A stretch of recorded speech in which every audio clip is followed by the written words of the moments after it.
when we hear the bell. I have become alive from the source of the life.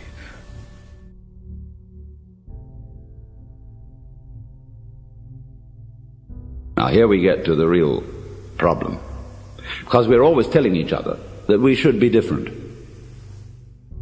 Now, I'm not going to tell you that tonight. Why not? Because I know you can't be. Nor can I. That may sound depressing, but I'll show you it isn't. It's very heartening. But everybody, you see, who is at all sensitive and awake to their own problems and human problems is trying to change himself.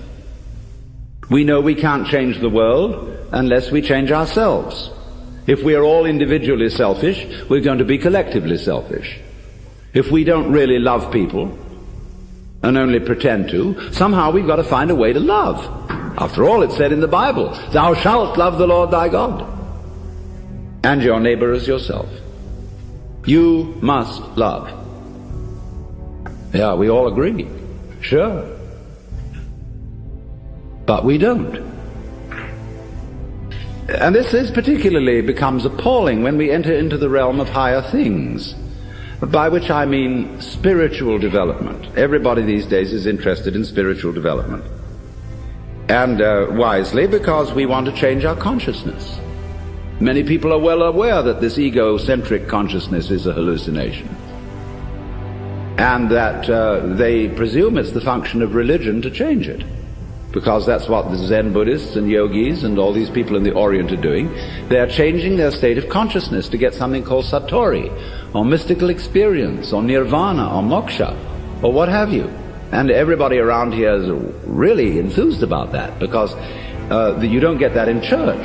I mean, there have been Christian mystics, but the church has been very quiet about them. But in the average church, all you get is talk. There's no meditation, no spiritual discipline. They tell God what to do interminably, as if he didn't know. And then they tell the people what to do, as if they could or even wanted to. And then they sing religious nursery rhymes. But in pursuing these spiritual disciplines, yoga and Zen and so forth, and also psychotherapy, there comes up a big difficulty. And the big difficulty is this.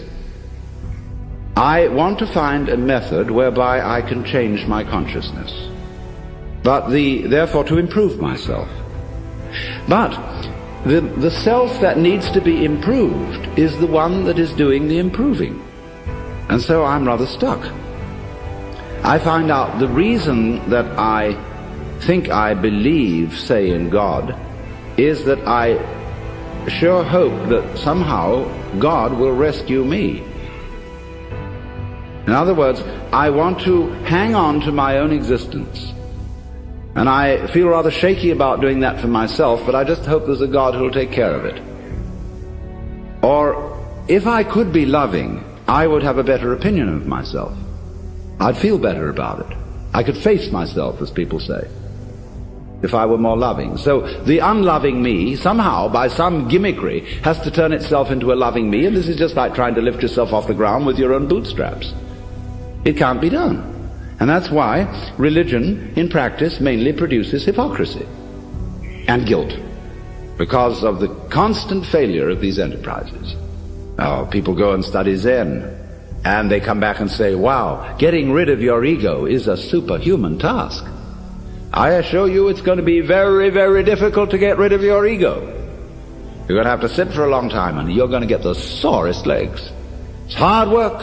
And all you wretched kids who think you're getting rid of your ego on part or something or other and easy yoga, you don't know what you're in for when it really comes down to the nitty-gritty. Well, you know, the biggest ego trip going is getting rid of your ego. And the joke of it all is your ego doesn't exist. There's nothing to get rid of. It's an illusion, as I tried to explain. But you still want to ask how to stop the illusion. Now, who's asking? I mean, do you think, in the ordinary sense in which you use the word I, how can I stop identifying myself with the wrong me? Well, the answer is simply you can't. Now, the Christians put this in their way when they say that mystical experience is a gift of divine grace. Man as such cannot achieve this experience. It is a gift of God. And if God doesn't give it to you, there's no way of getting it. Now that is solidly true. You can't do anything about it because you don't exist. Well, you say, that's pretty depressing news. But the whole point is, it isn't depressing news. It is the joyous news. There's a Zen poem which puts it like this, talking about it. It means the mystical experience, Satori, the realization that you are the eternal energy of the universe, like Jesus did. It says like this: you cannot catch hold of it, nor can you get rid of it. In not being able to get it, you get it. When you speak, it's silent. When you're silent, it speaks. Now, in not being able to get it, you get it. Because this whole feeling, what Krishnamurti is trying to explain to people, for example, when he says, why do you ask for a method? There is no method. All methods are simply gimmicks for strengthening your ego. So how do we not do that? He says, you're still asking for a method.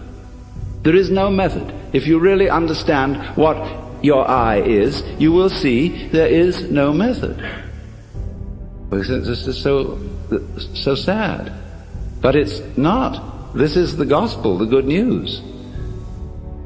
Because if you cannot achieve it, if you cannot transform yourself, that means that the main obstacle to mystical vision has collapsed. That was you. What happens? You can't do anything about it. You're at your wit's end. What are you going to do? Commit suicide? But supposing you just put that off for a little while, wait and see what happens. You can't control your thoughts. You can't control your feelings, because there is no controller. You are your thoughts and your feelings. And they're running along, running along, running along. Just sit and watch them. Here they go. You're still breathing, aren't you? Still growing your hair? Still seeing and hearing? Are you doing that? I mean, is breathing something that you do?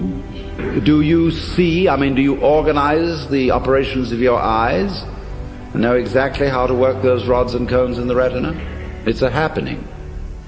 So you can feel all this happening. Your breathing is happening. Your thinking is happening. Your feeling is happening. Your hearing, your seeing. The clouds are happening across the sky. The sky is happening blue. The sun is happening shining. There it is, all this happening. And may I introduce you? This is yourself. This begins to be a vision of who you really are. And that's the way you function. You function by happening, that is to say, by spontaneous occurrence. And this is not a state of affairs that you should realize. I cannot possibly preach it to you, because the minute you start thinking, I should understand that, this is this stupid notion again of I should bring it about, when there is no you to bring it about. See, that's why I'm not preaching. You can only preach to egos. All I can do is to talk about what is. It amuses me to talk about what is because it's wonderful. I love it. So this is not you see, this is the whole approach here is not to convert you, not to make you over, not to improve you, but for you to discover that if you really knew the way you are, things would be sane. But you see, you can't do that. You can't make that discovery because you're in your own way. So long as you think, I'm I. So long as that hallucination blocks it. And the hallucination disappears only in the realization of its own futility. When at last you see you can't do it. You cannot make yourself over. You cannot really control your own mind. A lot of yoga teachers try to get you to control your own mind, mainly to prove to you that you can't do it. There's nothing, a fool who persists in his folly will become wise. So what they do is they speed up the folly. And so you get concentrating. And you can have a certain amount of superficial and initial success by a process commonly called self-hypnosis. And you can think you're making progress. And a good teacher will let you go along that way for a while until he really throws you with one. Why are you concentrating? See, Buddhism works this way. Buddha said, if you suffer because you desire, and your desires are either unattainable or always being disappointed or something. So cut out desire. So those disciples went away and they stamped on desire, jumped on desire, cut the throat of desire and threw out desire. But then they came back and Buddha said, but you are still desiring not to desire. So when you see that that's nonsense, there naturally comes over you a quietness. In seeing that you cannot control your mind, you realize there is no controller.